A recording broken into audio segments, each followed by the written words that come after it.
این به ناموسابی به دختره که 13 سالش چیکار کرده. بچه ها سلام علیکم. من ویدیو را دیدم سخت زیق شدم برادرها. مجبوران خانه ساختن نفس شوانی با شخص برعلا نابالغ و دستدرازی به ناموس کودک خردسال خود گناهی عظیم است نابخشیدنی. شهروند نظام فیض‌الدین ساکن شهر دوشنبه از جانب کارمندان شعبه وزارت کارهای داخلی دو در ناحیه شامنصور با گمان تجاوز به ناموس دخترچه 13 ساله‌اش دستگیر کرده شد. در واقع خبردار گشتن درباره این حادثه ننگین در وجود هر انسان نفرت و بدبینی را به وجود می آورد.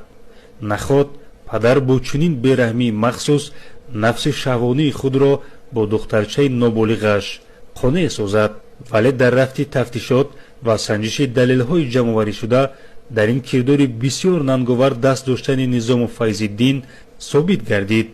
از آن سبب که همسر نامبرده طلبندگی را پیشه خود نموده همه روزه در منزل استقامتیشان حضور نداشت، گمبرشونده نظام فیض‌الدین از آن استفاده برده مدت است با طریق مجبوری با دخترچه 13 ساله خود علاقه جنسی میکرده است. در رابطه با این حادثه ننگین از جانب پروکراتور ناحیه شامنصور طبق طلبات ماده 138 قسم 3 کودکس جنایتی جمهوری تاجیکستان پرونده جنایتی آغاز کرده شده گمبرشونده در حبس پیشکی قرار دارد. 5 سال شد ما در آرزوی یک دختریم به ناموسابی به دختره که 13 سالش چیکار کرده.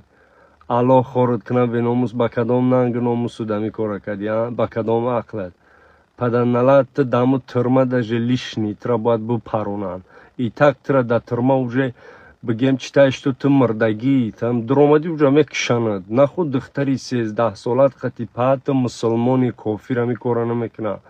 میمری بری پات پیش بیبی زنت بری یا که پدر نلات برای یک کاری دیگه میکردی. نه خود با فرزندی خودت وای اولی 13 ساله وای هیچی نداره بگیم طفلی بگن الله خورد کنه کسافت به کدام عقل همین کارو را کردی. من خیال میکنم یا در ترما لیشنیان یا را باید همین دولت بزنی سر کنی. پدر